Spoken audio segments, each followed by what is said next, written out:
Assalamualaikum warahmatullahi wabarakatuh. Apa kabar teman-teman pejuang P3K? Semoga persiapannya sudah mantap ya. Kemarin sudah saya bagikan FR bagaimana soal-soal di P3K itu. Silahkan tonton videonya di hari pertama itu sudah saya bagikan. Pada kesempatan kali ini kita akan melanjutkan soal PJOK, Profesional PJOK Part 7 kalau saya tidak salah. Ini adalah part terakhir dari sekitar 80 soal ya. Dan insya Allah nanti kalau teman-teman mau, saya akan silakan berkomentar ya. Saya akan bikin yang tryout tanpa pembahasan ya, hanya soal saja untuk teman-teman latihan-latihan. Kalau teman-teman mau banyak komentar, insya Allah saya akan bikin secepatnya ya. Jadi silahkan berkomentar. Bagi yang baru bergabung, saya mohon bantuannya untuk klik subscribe, like, dan bantu share ke teman-teman biar lebih bermanfaat lagi. Kita langsung masuk ke kisi-kisi dan soal latihan yang pertama. Kompetensi profesional PJOK, indikator esensial, mampu mengidentifikasi peran dan manfaat aktivitas fisik dalam pencegahan penyakit dan kesehatan pada umumnya. Kita lihat soalnya. Berikut ini manfaat aktivitas jasmani dan olahraga dalam pencegahan penyakit dan kesehatan. A. Mengurangi risiko penyakit jantung. B. Mengurangi risiko penyakit leukemia. C. Mengurangi risiko penyakit kulit. D. Mengurangi risiko penyakit influenza. E. Mengurangi risiko penyakit kanker. Jadi silahkan jawab seperti biasa. Saya akan kasih waktu 5-10 detik untuk teman-teman jawab dulu, baru kita lanjut ke pembahasan.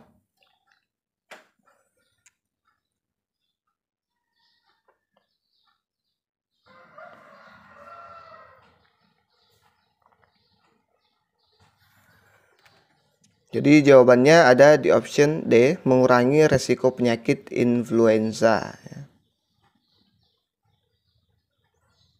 Kita lihat pembahasannya. Karena influenza disebabkan virus, aktivitas jasmani dan olahraga memberi efek pada tubuh, yaitu jantung, paru, dan peredaran darah. Semua penyakit yang diakibatkan oleh kurang aktivitas jasmani atau gerak ya. Iya teman-teman, kalau ada yang salah silakan berkomentar ya. Saya suka komentar teman-teman yang lebih tahu dari saya. Itu artinya teman-teman sudah hebat, insya Allah sudah bisa menjawab dengan benar soal-soal profesional di P3K nanti. Oke, kita lanjut ke latihan soal berikutnya. Kompetensi profesional PJOK, indikator esensial, mampu menganalisis peran dan manfaat aktivitas fisik dalam pencegahan penyakit dan kesehatan pada umumnya.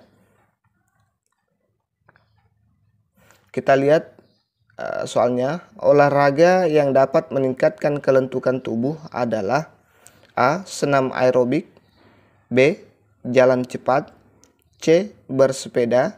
D. Renang. E. Pilates.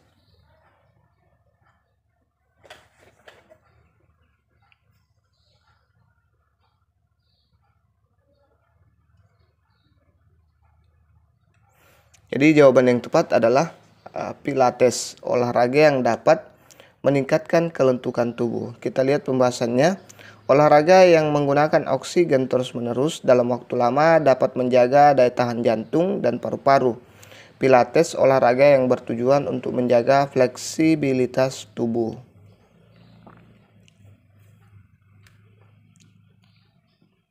Kita lanjut ke latihan soal berikutnya.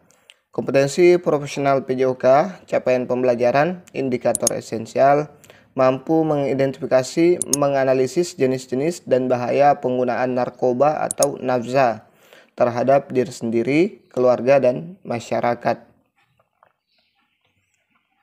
Kita lihat soalnya. Berikut ini adalah bahaya pada tahapan resiko penyalahgunaan narkoba Kondisi fisik dan mental terus-menerus menurun. Hidup sudah kehilangan makna, yang terpenting adalah mendapatkan zat-zat yang dibutuhkannya. Pemakai dalam tahap ini selalu membutuhkan obat atau narkoba tertentu yang menjadi kebiasaannya agar dapat berfungsi. A. Coba-coba. B. Kadang-kadang. C. Ketergantungan. D. Ketagihan. E. Sakau.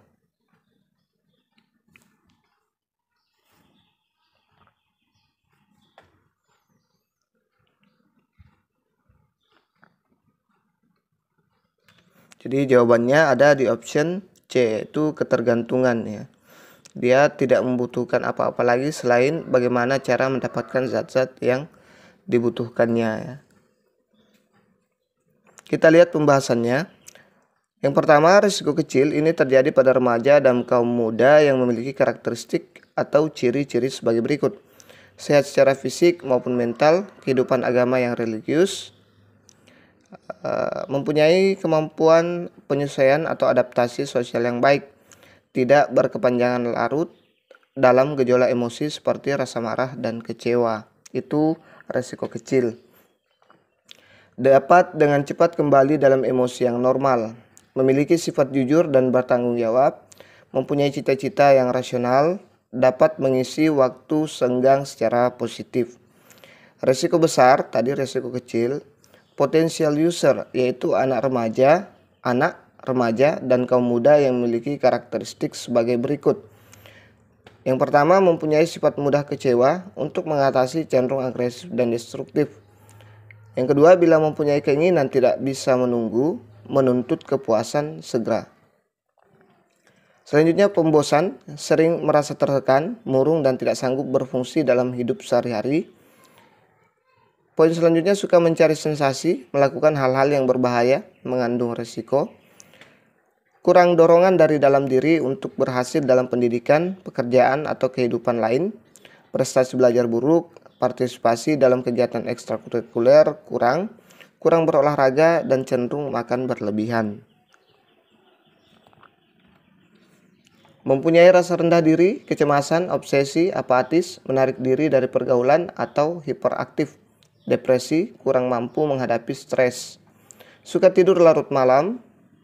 Ada riwayat penyimpangan perilaku hubungan seksual dini, putus sekolah, dan perilaku antisosial pada usia dini.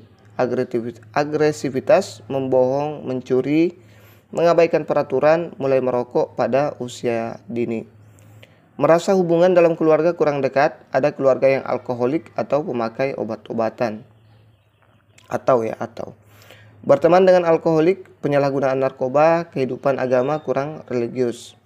Yang ketiga adalah coba-coba. Kontak pertama dengan narkoba seperti ganja dan lain-lain sering terjadi pada usia remaja. Berkumpul bersama teman sebaya, lalu bila salah seorang menghisap ganja, maka yang lain pun akan mencobanya. Mungkin sekadar ingin tahu atau menunjukkan kehebatannya, kebanyakan tidak melanjutkan pengalaman pertama ini. Beberapa kemudian melanjutkan proses eksperimentasi atau coba-coba ini dengan zat-zat lain dengan cara yang lebih canggih. Yang keempat ada yang kadang-kadang. Setelah tahap coba-coba, sebagian melanjutkan pemakaian narkoba ini sampai menjadi bagian dari kehidupan sehari-hari. Karena pemakaiannya masih terbatas kadang-kadang atau kadang-kadang. Maka tidak ada perubahan mendasar yang dialami pemakai sehingga mereka masih dapat bersekolah atau bekerja seperti biasa. Yang kelima, ketagihan pada tahap ini, frekuensi atau jarak pemakaian, jenis dan dosis narkoba yang dipakai telah meningkat, termasuk bertambahnya pemakaian bahan-bahan berisiko tinggi. Gangguan fisik, mental, dan sosial yang diakibatkan semakin nyata. Meski demikian, bagi beberapa pemakai, dengan bantuan yang sesuai masih bisa berhenti pada tahap ini. Selanjutnya, ketergantungan. Ketergantungan merupakan bentuk ekstrim dari ketagihan. Ya, ternyata ketergantungan itu lebih berat daripada ketagihan. Saya juga baru tahu ya. Upaya untuk mendapatkan narkoba dan pemakainya secara teratur menjadi tujuan utamanya sehari-hari. Hal ini mengalahkan semua kegiatan hidup lainnya. Kondisi fisik dan mental terus-menerus menurun, Hidup sudah kehilangan makna, yang terpenting adalah mendapatkan zat-zat yang dibutuhkannya. Pemakai dalam tahap ini selalu membutuhkan obat atau narkoba tertentu yang menjadi kebiasaannya agar dapat berfungsi. Oke, kita lanjut ke kisi-kisi dan latihan soal berikutnya. Kompetensi profesional PJOK, indikator esensial, mampu mengidentifikasi dan menganalisis bahaya pergaulan bebas dan pentingnya pergaulan yang sehat terhadap diri sendiri dan lingkungannya. Kita lihat soalnya. Berikut ini yang bukan dampak pergaulan bebas adalah: A. Hilangnya semangat belajar dan cenderung malas dan menyukai hal-hal yang melanggar norma sosial. B. Suramnya masa depan akibat terjerumus dalam dunia kelam, misalnya kecanduan narkoba, terlibat dalam tindak kriminal, dan sebagainya. C. Dijauhi masyarakat sekitar karena perilaku tidak sesuai dengan nilai atau norma sosial yang berlaku. D. Tumbuh menjadi sosok individu dengan kepribadian yang menyimpang. E. Berpotensi terserang penyakit jantung.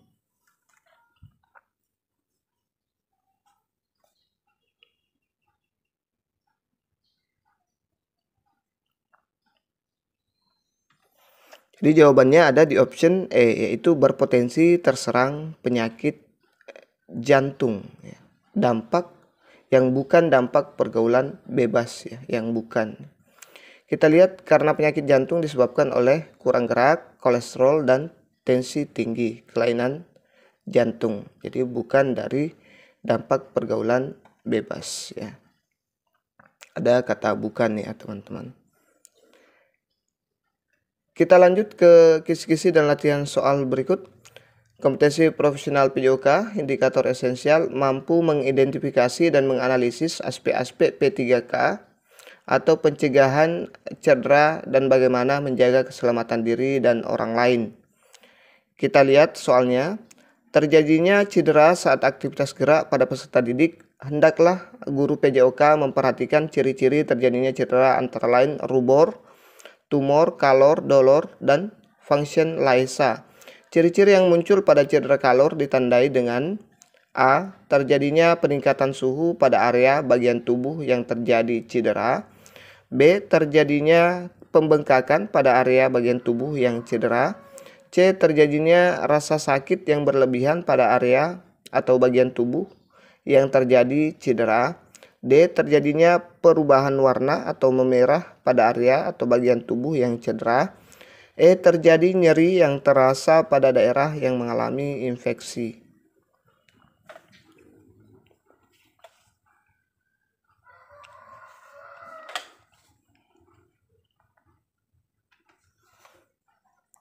Jadi jawabannya ada di option C, ya. Terjadinya rasa sakit yang berlebihan pada area atau bagian tubuh yang terjadi cedera. Itu dia ciri-ciri yang muncul pada cedera kalor, ya, cedera kalor. Kondisi di mana lokasi cedera akan lebih panas atau kalor dibanding dengan kondisi lain. Kita lanjut ke latihan soal berikutnya. Kompetensi profesional PJOK, indikator esensial, mampu mengidentifikasi dan menganalisis bahaya penyakit menular seksual, PMS, dan HIV atau AIDS. Kita lihat soalnya. Kepanjangan dari HIV adalah: A. Human Immunodeficiency Virus. B. Human Immunodeficiency Virus. C. Human Immunodeficiency Virus. D. Human Immunodeficiency Virus. E. Human Immunodeficiency Virus. Wah, lumayan susah sebutnya teman-teman. Kira-kira yang mana nih kepanjangan dari HIV? Saya yakin teman-teman yang di PJOK, penjaskes itu persis, ya.